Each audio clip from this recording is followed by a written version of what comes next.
Friends, आज जो हम लोग स्टार्ट करने वाले हैं वो एक करंट अफेयर सेशन है और यहाँ पे हम लोग करेंगे कवर करंट अफेयर्स अगस्त का। ठीक है, ये मैगजीन है प्रतियोगिता दर्पण, उसका हम लोग यहाँ पे कवर कर रहे हैं और बहुत सारे मैगजीन्स है उसको यहाँ पे कंबाइन करके हम लोग एक वीडियो में कवर करेंगे। ठीक है, लोग इसको देखिए और इन्जॉय कीजिए। ठीक है, देखिए ये पहला जो आज ये है, ये पहला पार्ट है करंट अफेयर्स का। ठीक है, और पहले पार्ट में हम लोग क्या कवर करेंगे नेशनल करंट अफेयर्स। ठीक है, जो राष्ट्रीय घटनाएं हुई है, उन जो भी मैगजीन में राष्ट्रीय घटनाएं दी हुई है उन सभी को यहाँ हम लोग कवर करेंगे, जो एग्जाम पॉइंट ऑफ व्यू से काफी इंपॉर्टेंट है। ठीक है, चलिए बिना लेट के हुए स्टार्ट करते हैं। तो देखिए यहाँ पे पहला जो हमारा सवाल है, मतलब पहला जो यहाँ पे पॉइंट है करंट अफेयर्स का, वो है प्रधानमंत्री Modi takes oath for third consecutive term as PM.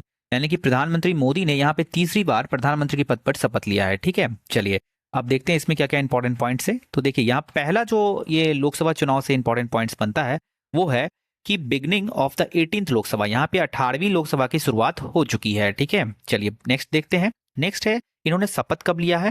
अगर आपसे पूछता है शपथ का डेट भी कभी कभी एग्जाम में पूछता है, तो अगर आपसे पूछता है तो ये हो जाएगा 19 जून 2024, यानी कि 19 जून 2024 को इन्होंने शपथ ले लिया है। ठीक है, और ये क्या है 18वीं लोकसभा है। ठीक है, चलिए नेक्स्ट देखते हैं।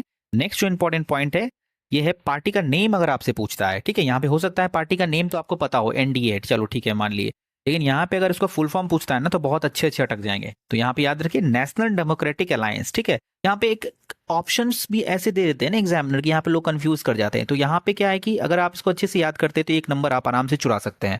ठीक है, और देखिए यहाँ पे टोटल मिनिस्टर्स भी पूछ सकता है, तो मिनिस्टर्स कितने होंगे, 72 मिनिस्टर है इंक्लूडिंग पीएम। ठीक है, यहाँ पे प्रधानमंत्री को जोड़ के यहाँ पे 72 मतलब कैबिनेट में जो मिनिस्टर है वो टोटल 72 है। ठीक है, चलिए नेक्स्ट हमारा करंट अफेयर्स है वो है हाईकोर्ट जज registers first living will in Goa. यानी कि इच्छा मृत्यु के लिए पहली बार जो गोवा के एक जज है, गोवा हाईकोर्ट के जो जज है, इन्होंने अपना एक जो विल है वो रजिस्टर्ड करवाया है। ये जज है, ठीक है, इसका नाम क्या है, एम एस सुनक।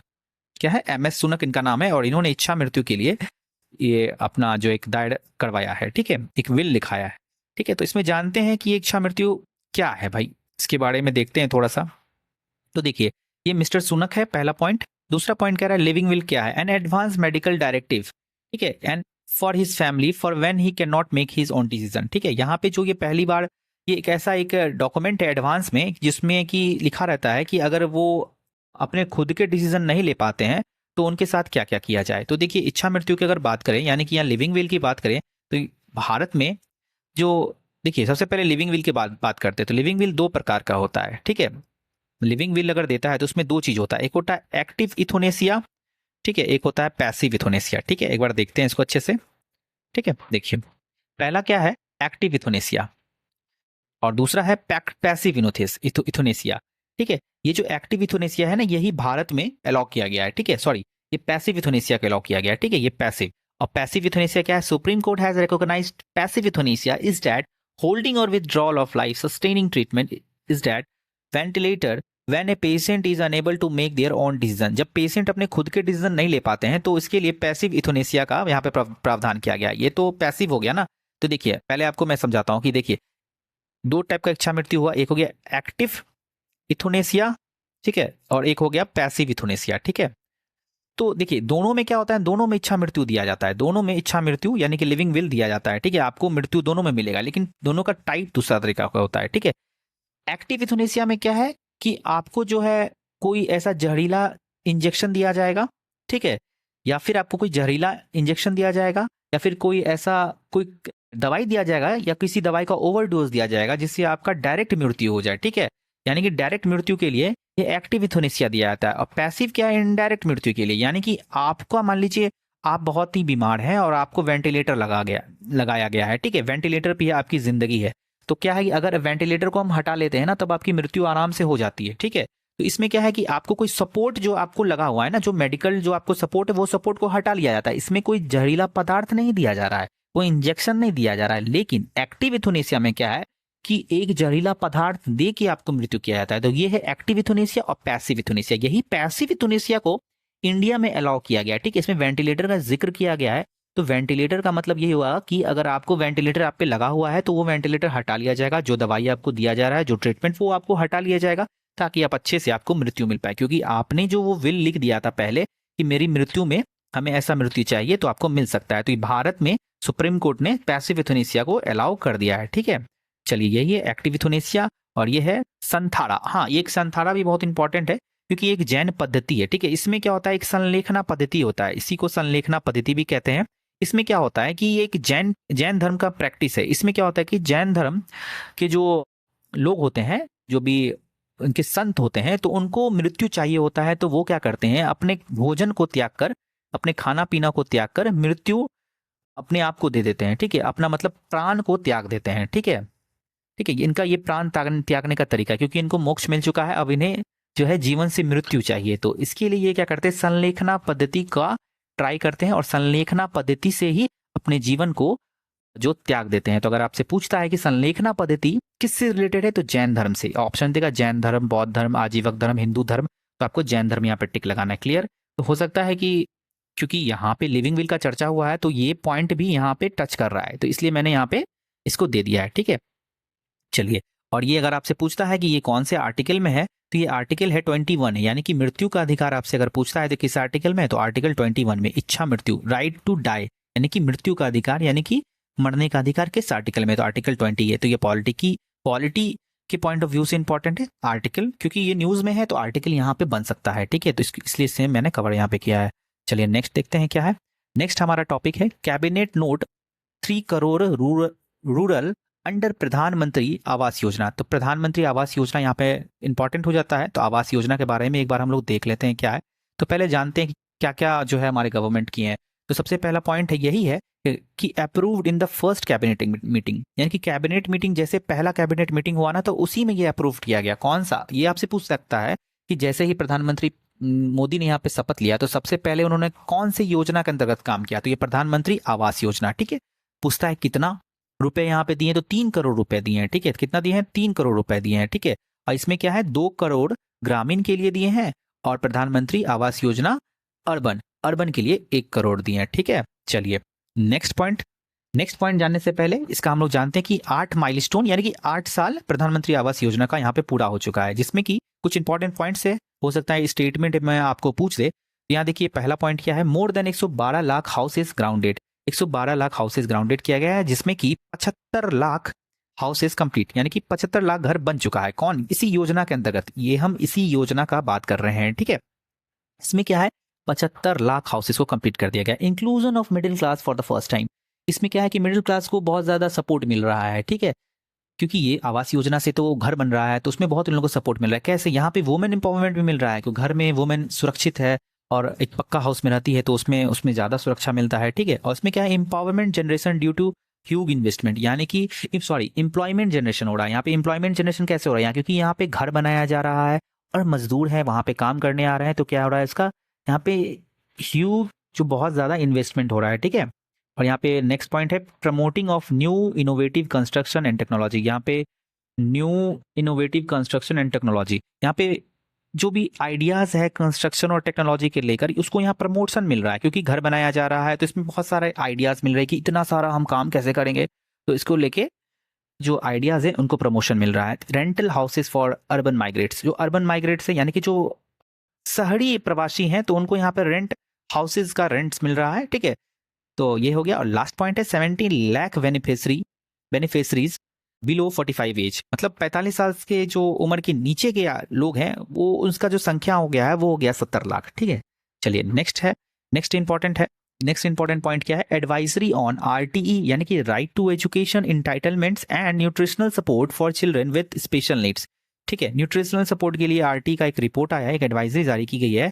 अगर आपसे पूछता है कि ये एडवाइजरी किसके द्वारा जारी की जाती है, तो ये जारी की जाती है मिनिस्ट्री ऑफ एजुकेशन के द्वारा। किसके द्वारा, मिनिस्ट्री ऑफ एजुकेशन, ठीक है। क्या इंश्योर कर रहा है ये एडवाइजरी, तो right to free and compulsory education entitlements and nutritional support under प्रधानमंत्री Poshan to children with special need, जिनको यहाँ पे जरूरत है प्रधानमंत्री पोषण के अंतर्गत, यहाँ उसको न्यूट्रिशनल सपोर्ट दिया जाए और ये इंश्योर किया जाए कि उनको जो फ्री में एजुकेशन और कंपल्सरी एजुकेशन मिल रहा है कि नहीं। ये आर्टिकल आपसे पूछता है, तो आर्टिकल 21A है, राइट टू फ्री एजुकेशन, ठीक है, 6 से 14 वर्ष के बच्चों के लिए, ठीक है। चलिए नेक्स्ट इसमें पॉइंट है NSE indices launches India's first electrical vehicle index, एक इंडेक्स जारी किया गया है, ठीक है। किसके द्वारा, एनसीई इंडाइसेस के द्वारा। आपसे पूछ सकता है, क्योंकि देखिए यहाँ फर्स्ट है, तो फर्स्ट जैसे भी किसी क्वेश्चन में आता है ना, तो वो एग्जाम पॉइंट ऑफ व्यू से ऐसे भी बहुत इंपॉर्टेंट हो जाता है, ठीक है। तो इलेक्ट्रिकल व्हीकल के लिए एक इंडेक्स जारी किया गया, ठीक है, तो वो देखते हैं क्या इंडेक्स है, ठीक है। तो देखिए इसका इंडेक्स का एम पहले हम जानते हैं कि ये इंडेक्स क्यों किया गया। एम्स क्या है?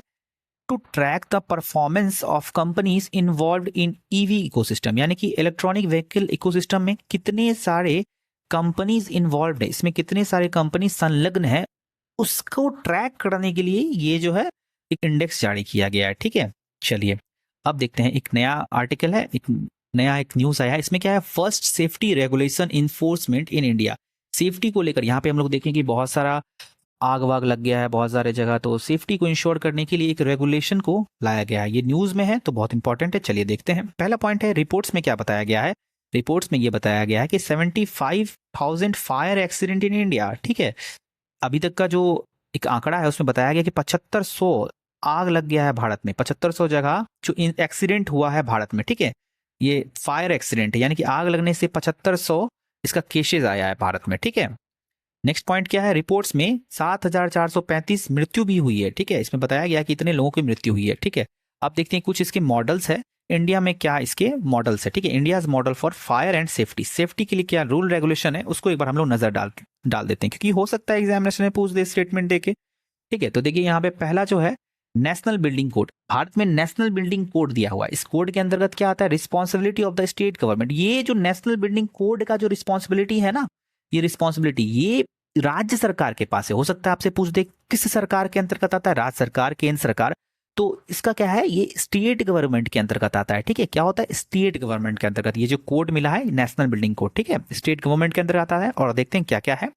देखिए यहाँ पे पहला पॉइंट क्या कह रहा है? Fire services fall under the jurisdiction of the state government as municipal function in the 12th schedule of constitution, यानी कि 12वां अनुसूची जो है उसमें ये दिया गया है, ठीक है, कि जो देखिए इसका जो रूल रेगुलेशन है वो स्टेट गवर्नमेंट के म्युनिसिपल के पास रहेगा, ठीक है। यहाँ पे पर जिला परिषद वगैरह जो होता है ना उस पे रहेगा ये सरकार, स्टेट गवर्नमेंट। और अगर पूछता है किस शेड्यूल में है, तो यानी कि 12 यानी कि 12वीं अनुसूची में इसका प्रोवाइड किया गया। पूछ सकता है ना कि ये जो India's model for fire and safety regulation है किस शेड्यूल में आता है, तो राज्य सरकार के किस शेड्यूल, पहले तो जानेंगे कि राज्य सरकार के अंतर्गत आता है, उसके बाद हम लोग क्या जानेंगे कि ये 12 शेड्यूल में आता है, ठीक है। चलिए अब देखते हैं नेक्स्ट क्या है। नेक्स्ट इसका इंपॉर्टेंट पॉइंट है state government are responsible for fire prevention and insuring the safety like policy. वही बात है कि स्टेट गवर्नमेंट रिस्पॉन्सिबल है, इसमें कैसे कैसे रूल रेगुलेशन बने, इसमें केंद्र सरकार का कोई रोल नहीं। बेसिकली यही कहना चाह रहा है कि इसमें स्टेट गवर्नमेंट का ज्यादा रोल है, इस आर्टिकल में वही है, ठीक है, और कुछ खास नहीं है, ठीक है। चलिए देखते हैं नेक्स्ट क्या है। ये बहुत इंपॉर्टेंट है, अगर आप बीपीएससी या बिहार के किसी एग्जाम का तैयारी कर रहे हैं तो ये बहुत ही इंपॉर्टेंट है, मोस्ट इंपॉर्टेंट है, ठीक है। क्योंकि देखिए ये जो क्वेश्चन है, ये जो टॉपिक है, ये है पीएम यानी प्रधानमंत्री मोदी ने इनॉग्रेट्स न्यू नालंदा यूनिवर्सिटी इन बिहार, ठीक है। बिहार के राजगीर में नालंदा यूनिवर्सिटी कितना खूबसूरत है, उसको फिर से इनॉग्रेट किया गया है, ठीक है। और अगर आपसे डेट पूछता है, अगर आप बीपीएससी वगैरह देने वाले हैं, 17 बीपीएससी की भी डेट आ गई है, ठीक है, 17 नवंबर डेट है, याद रखिएगा। अगर आप ये दे रहे हैं तो आपके लिए बहुत इंपॉर्टेंट है, ठीक है, क्योंकि यहाँ पे है ऑन 9 जून 2024 को इसको इनॉग्रेट किया गया है राजगीर बिहार में, ठीक है। अब देखिए ये देखिए कुछ फैक्ट्स हम लोग देख लेते हैं, इसमें क्या क्या फैक्ट्स है, ठीक है, ये नालंदा यूनिवर्सिटी के, ठीक। चलिए देखिए पहला फैक्ट है जो इसका लोगो है ना, लोगो में क्या लिखा हुआ है, लोगो क्या है, लोगो में लिखा गया है मैन लिविंग इन हार्मोनी, ठीक है, man living in harmony with man and man living in harmony with nature and man living as a part of nature. इसका हिंदी हम लोग देख लेते हैं, थोड़ा सा कंफ्यूजिंग है, थोड़ा बड़ा भी है, बट स्टिल आपको जानना चाहिए क्योंकि ये बिहार से रिलेटेड है, तो थोड़ा डेप्थ में हम लोग जानते हैं। क्या कह रहा है? मनुष्य के साथ सामंजस्य बनाकर जी रहा है, मनुष्य प्रकृति के साथ सामंजस्य बनाकर जी रहा है और मनुष्य प्रकृति के अंग के रूप में जी रहा है, ठीक है। ये इसके लोगो में लिखा हुआ है, ठीक है, लोगो है इसका, ठीक है, याद रखिएगा। नेक्स्ट देखते हैं क्या पॉइंट है। नेक्स्ट पॉइंट इसी कैंपस के बारे में इंफॉर्मेशन दिया हुआ था, कैंपस के बारे में देखते हैं क्या क्या इंफॉर्मेशन है। तो कैंपस के बारे में क्या कह रहा है? Net zero campus blended with emerging technology, यानी कि नेट जीरो कार्बन, ठीक है, यहाँ पे कैंपस बनाया गया नेट जीरो कैंपस के अंतर्गत। और पूछेगा कैंपस कितना एकड़ में बनाया गया, तो 455 एकड़, ठीक है, 455 एकड़ के अंतर्गत बनाया गया है ये कैंपस, ठीक है। Carbon neutral and zero waste campus, ठीक है, कार्बन न्यूट्रल के अंतर्गत जीरो वेस्ट कैंपस बनाया गया। Efficient water management system with indigenous ahar pine method was applied along with the decentralized waste treatment system, यानी कि एक आहार पाइन याद रखिएगा, क्योंकि ये एक स्वदेशी आहार पाइन का इस्तेमाल किया गया है, ठीक है, जिसमें डिसेंट्रलाइज वेस्ट मैनेजमेंट सिस्टम है, क्योंकि वेस्ट को किस तरह से ट्रीटमेंट किया जाए, वहाँ पर जो वेस्ट आएगा ना उसको किस तरह से ट्रीट किया जाए, तो उसके लिए ये बनाया गया आहार पाइन मेथड। अगर मेथड पूछता है किस मेथड से बनाया गया, तो मेथड याद रखिएगा आहार पाइन, ठीक है।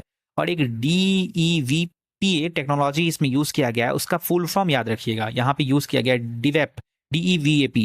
इसका फुल फॉर्म पूछता है, क्या पूछ लेगा, डिसिकेंट इवोपरेशन ट्रीटमेंट टेक्नोलॉजी, ठीक है, इसका फुल फॉर्म होता है desiccant evaporative treatment technology, cooling and heating building, ठीक है। यहाँ पे जो गर्म और ठंडा होने, बिल्डिंग जैसे गर्म हो जाता है ठंडा हो जाता है, तो उसके लिए ये एक टेक्नोलॉजी का यूज किया जाता है, इसका नाम है DEVAP टेक्नोलॉजी, ठीक है, याद रखिएगा, बहुत ही इंपॉर्टेंट है। चलिए देखते हैं नेक्स्ट इंपॉर्टेंट पॉइंट क्या है। नेक्स्ट जो इंपॉर्टेंट पॉइंट हमारा कह रहा है का हिस्टोरिकल बैकग्राउंड हम जानते हैं कुछ, अगर नालंदा यूनिवर्सिटी न्यूज़ में है तो इसका हिस्टोरिकल बैकग्राउंड जानना बहुत जरूरी है। तो देखिए पहला जो इंपॉर्टेंट है, सबसे पहले जानेंगे कि इसको स्टैब्लिश कौन किया, नालंदा यूनिवर्सिटी बनाया कौन था। बहुत इंपॉर्टेंट है, गुप्ता पीरियड के एम्पायर, कुमार गुप्त प्रथम, यहाँ प्रथम है, उन्होंने किया था 427 कॉमन एरा में, ठीक है, याद रखिएगा 427 कॉमन एरा में, ठीक है। नेक्स्ट देखते हैं, नेक्स्ट ये इनका फोटो है, ठीक है। It was considered world first residential university, ये पहला, दुनिया का पहला जो है रेसिडेंशियल यूनिवर्सिटी इसको बनाया जाता था, ठीक है, कहा जाता था, क्योंकि ये पहला, यहाँ पे बहुत सारे जो स्कॉलर्स वगैरह है वो यहाँ पे आते थे, ठीक है, scholars, student, China, Greece, Persia, सभी जगह से आते थे, ठीक है। चलिए नेक्स्ट क्या है, इसमें टीचर्स का गिनती देखते हैं, तो टीचर्स लगभग 2000 थे और स्टूडेंट 10,000, सोचिए कितना बड़ा यूनिवर्सिटी था, ठीक है। और ये देखिए बहुत ही खतरनाक फोटो यहाँ पे हम दिए हैं, ठीक है, और इसका डिस्ट्रक्शन इसी के द्वारा किया गया था, ठीक है। तो इनका नाम क्या था भाई, इनका नाम याद रखिएगा बख्तियार खिलजी, बख्तियार खिलजी द्वारा ये नालंदा यूनिवर्सिटी को तोड़ा गया था, ठीक है। और इसको हम देखते हैं ये कहाँ का था, ये एक तुर्किश इन्वेडर था, ठीक है, ये तुर्किश आक्रमणकारी था, ठीक है, इन्वेडर मतलब हो गया आक्रमणकारी, जो कि 1200 कॉमन एरा में इसको नष्ट कर दिया था, इनको देखा नहीं गया। और जबकि इनका ट्रीटमेंट ही इसी यूनिवर्सिटी से पढ़कर एक बहुत ही बड़े स्कॉलर थे, उन्होंने इनका ट्रीटमेंट किया था। अब इनको लगा कि भाई कैसे ट्रीटमेंट कर दिया, कितना बड़ा पढ़ाई होता है, तो बहुत सारा था रीज़न, तो इस वजह से भी ये नष्ट कर दिया, ठीक है। चलिए इसका तो हिस्ट्री में बात होगी, चलिए आगे देखते हैं कौन सा है। आगे है बिहार का ही क्वेश्चन है, Bihar and Andhra Pradesh demands for special category state, ये बहुत ही न्यूज़ में था, क्योंकि जैसे ही पीएम मोदी बनने वाले थे तो वहीं पे तमिलनाडु का रोल और बिहार का रोल काफ़ी बढ़ गया था पीएम को बनाने में, ठीक है। दोनों का सपोर्ट नहीं रहता तो प्रधानमंत्री यहाँ प्रधानमंत्री नहीं बन पाते, तो इनका सबका खुद का स्वार्थ रहता है, क्योंकि ये स्वार्थ की राजनीति है, तो इसलिए खैर वो सब बात की बात है। तो देखिए बिहार और आंध्र प्रदेश बहुत चिल्ला रहे थे कि हमको स्पेशल कैटेगरी स्टेटस चाहिए, हमको विशेष राज्य का दर्जा चाहिए, तो विशेष राज्य का दर्जा इन दोनों को नहीं मिला, ठीक है। तो जानते हैं ये न्यूज़ में है तो उसमें क्या क्या है। तो देखिए पहला जो इंपॉर्टेंट पॉइंट्स है, थोड़ा सा इसको हम इरेज कर लेते हैं। चलिए इनका जो पहला इंपॉर्टेंट पॉइंट है वो क्या है, वो है सुप्रीम कोर्ट, एससी मतलब हो गया supreme court. Supreme court is a, supreme close is a classification, supreme एक मिनट यहाँ गलती कुछ है, सुप्रीम क्लोज, हाँ, supreme court classified granted to some states by the center to assist development based on geographical and socio-economical disadvantage, यानी कि जो भी पिछड़ा होते हैं ना, जो भी स्टेट, अगर जो भी राज्य है, कोई भी राज्य है अगर वो बहुत ही पिछड़ा है, ठीक है, इनका ज्योग्राफिकल कंडीशन से बहुत पिछड़ा है और सोशियो और इकोनॉमिक कंडीशन और से भी पिछड़े हैं वो, यानी कि उनके डिसएडवांटेजेस है, तो उसको स्पेशल कैटेगरी के स्टेटस दिया जाता है, सुप्रीम कोर्ट ने ये कहा है, ठीक है। और इसको कब इंट्रोड्यूस किया गया था, 1969 में, ठीक है। और यहाँ पे कुछ फैक्टर्स है, उसको हम लोग देख लेते हैं, यहाँ पे कुछ फैक्टर्स है, तो देखिए क्या क्या मतलब इनके फैक्टर्स है, ठीक है, मतलब क्या क्या इसके लिए क्राइटेरिया है फुलफिल करने के लिए अगर आपको विशेष राज्य का दर्जा चाहिए। तो पहला क्राइटेरिया है hilly and difficult terrain, low population density and sizeable share of tribal population, और क्या है strategic location along international border, economic and infrastructural backwardness, non viable nature, state of finance. इसमें क्या है कि देखिए 5 फैक्टर दिया हुआ है, इसमें क्या है हिली, आपका जो अगर राज्य को विशेष दर्जा चाहिए तो पहला पॉइंट हम लोग देखते हैं, जो इसमें क्या है हिली और डिफिकल्ट टेरेन, मतलब कि रहने का साधन एक, जैसे कि चारों ओर आपके पहाड़ होना चाहिए और एक बहुत ही मतलब डिफिकल्ट जगह होना चाहिए रहने के लिए, ठीक है, पहाड़ है और आदिवासी क्षेत्र टाइप का है, तो उसमें बहुत जंगली जानवर वगैरह का रहता है या फिर इंफ्रास्ट्रक्चर उतना अच्छा नहीं, तो उसको विशेष राज्य का दर्जा दिया जा सकता है। यहाँ पे क्या है low population density and sizeable share, ये तो बिहार का कतई भी मैच नहीं करता है, ठीक है, यहाँ पे चारों ओर से तो पहाड़ है ही नहीं, ऐसा कुछ सिर्फ नेपाल साइड है तो वहां पे बस है, तो बिहार को कैसे मिलेगा भाई, तो ये पहला ही कट गया। दूसरा भी कट गया क्योंकि यहाँ पे कोई ट्राइबल पॉपुलेशन तो है, बट क्या है कि पॉपुलेशन डेंसिटी सबसे ज्यादा है, तो इसलिए यहाँ पे कट गया है, ठीक है। क्या है, strategic location along international border, international border तो है, नेपाल से टच कर रहा है, ठीक है। तो स्ट्रेटेजिक नहीं है बट स्टिल कह सकते हैं कि ये पॉइंट 3 मैच कर रहा है, ठीक है। फिर क्या करा, इकोनॉमिकल एंड इंफ्रास्ट्रक्चर बैकवर्डनेस, ये तो मैच कर रहा है, पिछड़ापन तो है। फिर non viable nature of state finance, ठीक है, ये उतना नहीं है बट फिर भी यहाँ पे कुछ कुछ क्राइटेरिया को फुलफिल नहीं किया, इसलिए इसको जो है यो आपको स्पेशल स्टेटस के बारे में नहीं मिला, ठीक है। अब देखते हैं, करेंटली 11 स्टेट को स्पेशल स्टेट कैटेगरी मिला हुआ, यानी कि विशेष राज्य का दर्जा 11 स्टेट को मिल चुका है। वो कौन कौन स्टेट्स हैं, ध्यान रखिएगा, हो सकता है आपसे ऑप्शन में पूछते कि इनमें से कौन ऐसा स्टेट है जिनको विशेष राज्य का दर्जा नहीं मिला है। इसमें देखिएगा ना कि अगर भारत का नक्शा यहाँ पे बनाते हैं ना, तो ये जो नॉर्थ ईस्ट स्टेट है, नॉर्थ ईस्ट स्टेट, ठीक है, इनको विशेष राज्य का दर्जा अधिक मिला हुआ, क्योंकि ये इंटरनेशनल बॉर्डर से भी शेयर कर रहे हैं और यहाँ पिछड़ा भी है, तो यहाँ के क्राइटेरिया फुलफिल करते हैं। तो देखिए अरुणाचल प्रदेश को मिला हुआ है, ठीक है, हिमाचल प्रदेश को मिला हुआ है, जम्मू कश्मीर, मणिपुर, मेघालय, मिजोरम, नागालैंड, सिक्किम, त्रिपुरा, उत्तराखंड, इन सारे 11वें स्टेट को मिला हुआ है कौन, विशेष राज्य का दर्जा, स्पेशल कैटेगरी। टोटल स्टेट याद रखिएगा 11 स्टेट्स है। ओके, चलिए हम लोग मूव करते हैं नेक्स्ट पॉइंट पे। नेक्स्ट पॉइंट है, ये तो भाई देखो ये बहुत इंपॉर्टेंट है, क्योंकि देखिए इतना तो हम लोग चिल्ला रहे स्पेशल स्पेशल स्पेशल स्टेटस मिलना चाहिए। अब इसके बेनिफिट्स क्या है, क्यों चिल्ला रहे, तो देखिए इसमें क्या होता है कि अगर आपको स्पेशल स्टेटस का दर्जा मिलता है ना, तो आपको बहुत ही बेनिफिट मिलता है। सबसे पहले तो फाइनेंशियल असिस्टेंट बहुत मिलता है, मतलब आर्थिक रूप से सहायता आपको बहुत केंद्र सरकार करती है, ठीक है। इसमें क्या है, 90% assistant as grants and 10% as loan, 0% loan at the 0% rate from central government, मतलब 90% जो ग्रांट्स आपको अनुदान मिलेगा सरकार के द्वारा, ठीक है, और 10% लोन भी दिया जाएगा सरकार के द्वारा, सेंट्रल गवर्नमेंट के द्वारा। अगर कोई स्टेट को अगर मिलता है विशेष राज्य का दर्जा, तो 90% आपको अनुदान के तौर पे मिल जाएगा, ठीक है, और 10% जो बचा ना वो भी आपको मिलेगा लोन 10%, लेकिन उस पर भी 0% इंटरेस्ट। सोचिए कितना बेनिफिट है, ठीक है। तो इसलिए भी ये चिल्लाते हैं, ठीक है। नोट, यहाँ नोट में कुछ दिए हैं, देखिए ये नोट में क्या है कि नॉर्मल स्टेट को 70 और 30 लोन और ग्रांट्स मिलता है, लेकिन यहाँ पे 90 और 10 का रेशियो मिलता है। तो देखिए कितना डिफरेंस है, इसलिए नहीं लोग चिल्ला रहे हैं कि बेनिफिट मिले, तब तो पैसा राज्य का पैसा राज्य में रहेगा, ठीक है। चलिए नेक्स्ट पॉइंट देखते हैं। नेक्स्ट पॉइंट क्या है, preferential treatment in getting central funds, मतलब वही कि अगर आपको कोई फंड मिलता है ना, तो सबसे पहले आपको प्रेफरेंस दिया जाता है कि आपको सबसे पहले सेंट्रल के, मतलब सेंट्रल से आपको जो भी फंड मिल रहा है, तो सबसे पहले नॉर्थ ईस्ट जो भी राज्य, जो भी 11 राज्य हैं उनको दिया जाता है, क्योंकि वो स्पेशल कैटेगरी के स्टेटस के राज्य है ना, इसलिए उनको पहले दिया जाता है, ठीक है। चलिए नेक्स्ट देखते हैं। नेक्स्ट क्या है, कंसेशन ऑन एक्साइज ड्यूटी, जो भी एक्साइज ड्यूटी वगैरह टैक्सेस वगैरह लगते हैं, तो उसमें भी बहुत सारे कंसेशन मिलते हैं, ठीक है। इसमें क्या, एलोकेशन ऑफ 30% सेंट्रल बजट का 30% हिस्सा का एलोकेट भी किया जाता है स्पेशल कैटेगरी स्टेट में, इसलिए तो देखिए कितना बेनिफिट है।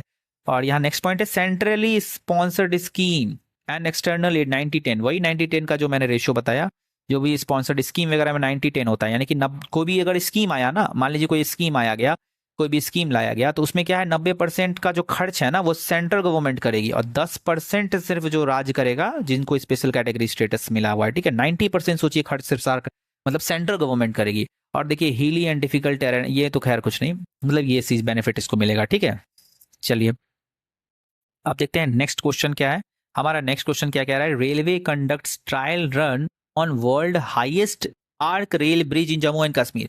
अभी दुनिया का सबसे बड़ा एक ब्रिज बनाया गया है, ठीक है, आर्क ब्रिज है, ठीक है। ये देखते हैं कहाँ बना हुआ है, ये देखिए काफी खूबसूरत है ये नज़ारा दोनों, ठीक है। देखिए ये चेनाब, ठीक है, ये चेनाब नदी पे बना गया है, ठीक है, ये इसको चेनाब ब्रिज भी कहते हैं, ठीक है।